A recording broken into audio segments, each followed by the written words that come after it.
जय श्री राधे कृष्ण। वृंदावन ये कोई साधारण स्थान नहीं, बल्कि एक जीवित चेतना है। एक ऐसी भूमि जहां हवाओं में भक्ति घुली है, जहां हर कण में राधे राधे की गूंज है।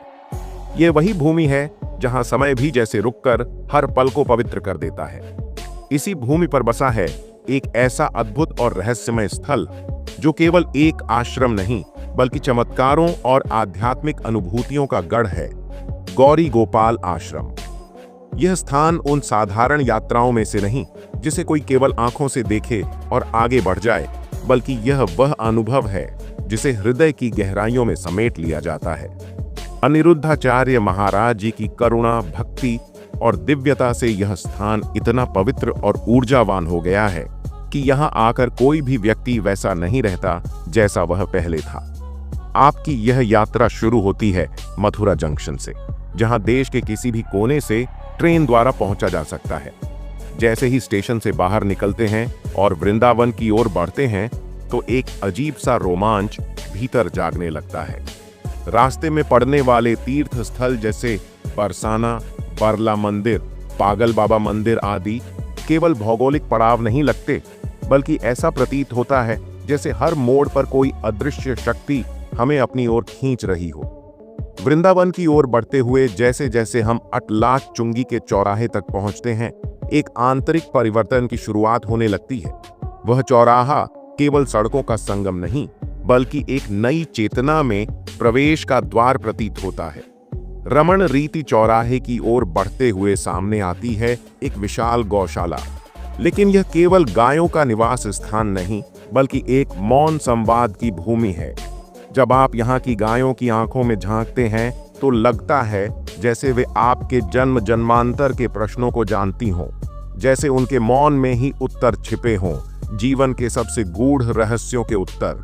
और फिर आता है वह पावन द्वार, जहां से गौरी गोपाल आश्रम का प्रवेश होता है।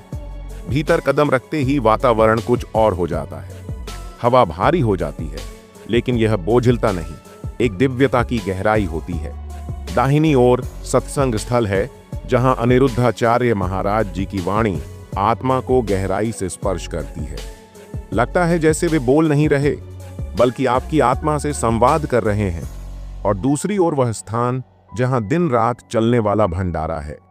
यहाँ भोजन केवल भूख मिटाने का माध्यम नहीं, बल्कि एक आध्यात्मिक अनुभव है। दाल, रोटी, सब्जी, चावल जैसे साधारण दिखने वाले व्यंजन यहाँ ऐसी ऊर्जा से भर जाते हैं कि आत्मा तक तृप्त हो जाती है। ऊपरी तल पर पहुंचते ही आपको श्री राधा कृष्ण के दर्शन होते हैं। यह दृश्य केवल एक मूर्ति का नहीं, बल्कि एक जीवंत अनुभूति का होता है। और यदि आप दोपहर 12 बजे से पहले पहुंचते हैं, तो स्वयं महाराज जी से व्यक्तिगत दर्शन और संवाद का अवसर प्राप्त होता है। उनकी आंखों में झांकना मात्र दर्शन नहीं, आत्मा के भीतर छिपे प्रश्नों का उत्तर पाना होता है। दोपहर 2 बजे जब कथा आरंभ होती है, तो वह केवल कानों के लिए नहीं, आत्मा के लिए होती है। यह एक ऐसा अनुभव है जो आपको बीते समय, वर्तमान की जटिलताओं और भविष्य की दिशा तीनों से जोड़ देता है। यह कथा नहीं, आत्मा की पुनर्जन्म कथा होती है। आश्रम की ऊपरी मंजिल पर निवास करती हैं वृद्ध माताएं। वे ममतामयी वृद्धाएं, जिनके आशीर्वाद में तप, त्याग और प्रेम की ऐसी शक्ति है कि यदि कोई सच्चे मन से उनके चरणों में झुक जाए, तो जीवन की दिशा ही परिवर्तित हो जाती है। कुछ यात्रियों ने तो यह तक कहा कि उन्हें यहाँ ऐसा अपनापन, ऐसा वात्सल्य मिला जो अपने माता पिता से भी कभी नहीं मिला। बाहर बन रहा है एक विशाल कथा स्थल, क्योंकि अब भक्तों की संख्या दिन प्रतिदिन बढ़ती जा रही है। वहां पास में ही पार्किंग की सुविधा है, लेकिन इन भौतिक व्यवस्थाओं के बीच भी इस स्थान की असली विशेषता उस मौन में छिपी है, जिसे केवल महसूस किया जा सकता है। जब आप वहां चुपचाप किसी कोने में बैठते हैं, तो लगता है जैसे आपके भीतर की आवाजें शांत हो गई हैं और कोई अदृश्य शक्ति आपके सभी अनकहे प्रश्नों का उत्तर दे रही है।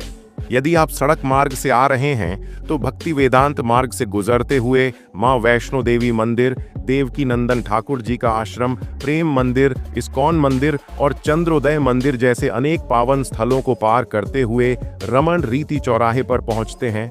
और वहीं से वह मार्ग मुड़ता है जो गौरी गोपाल आश्रम तक ले जाता है। लेकिन यह मार्ग केवल भौतिक रूप से आश्रम की ओर नहीं जाता, यह आत्मा को उसकी खोई हुई दिशा की ओर ले जाता है। यदि आप हवाई मार्ग से यात्रा कर रहे हैं तो आगरा एयरपोर्ट सबसे निकट है, जहां से मथुरा होते हुए आश्रम तक पहुंचा जा सकता है। लेकिन सच तो यह है कि आप चाहे जिस भी मार्ग से आएं, जैसे ही आप इस आश्रम की पहली सीढ़ी पर कदम रखते हैं, एक कंपन आपके भीतर उठता है। यह कंपन केवल शरीर में नहीं होता, यह आत्मा को स्पर्श करता है। राधा रानी की कृपा, श्री कृष्ण की मुस्कान और महाराज जी की दृष्टि, इन तीनों का संगम जैसे आपको एक ऐसे जीवन की ओर आमंत्रित करता है जहां न कोई दुख है, न कोई भय, बस एक असीम प्रेम और शांति की गूंज। अब प्रश्न यह नहीं है कि आप वहां जाएंगे या नहीं। असली प्रश्न यह है, क्या आपकी आत्मा तैयार है उस परम रहस्य को देखने और अनुभव करने के लिए, जो जीवन में केवल एक बार मिलता है और जिसके बाद कुछ भी पहले जैसा नहीं रहता।